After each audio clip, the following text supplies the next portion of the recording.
پس چرا در راه خداوند برای نجات مردان و زنان و کودکان مستضعف نمی جنگید؟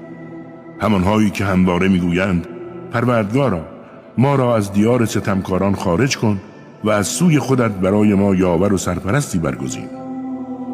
آنها که حقایق را باور دارند در راه خدا می جنگند، اما آنها که کفر و ناسپاسی وجودشان را گرفته در راه طاغوت و تعلقات واهی پیکار می کنند. پس بجنگید با هواداران شیطان، بدانید که نیرنگ شیطان ضعیف است.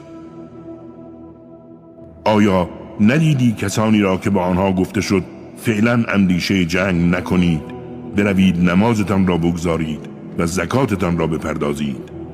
اما آنگاه که فرمان جنگ داده شد جمعی از آنان چنان از مردم می‌ترسیدند که گویی از خدا می‌ترسند و حتی بیشتر و وحشت زده گفتند پروردگارا چرا اکنون جنگ را بر ما واجب کرده ای؟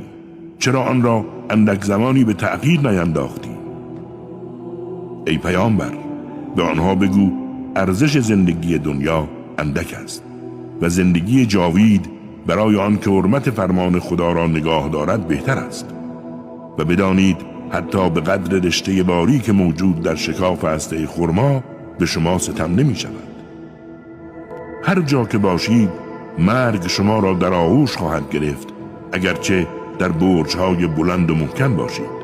چنانچه خیر و خوبی به آنها رسد میگویند این از جانب خداوند است، و چنانچه بدی و شری دامنگیرشان شود میگویند این از جانب توست ای پیامبر. بگو همه از جانب خداست. چه بر سر این قوم آمده که هیچ سخنی را نمیفهمند؟ اما تو ای پیامبر هر خیری که به تو رسد از جانب خداوند است، اما هر بدی که دامنگیرت شود از جانب خود توست.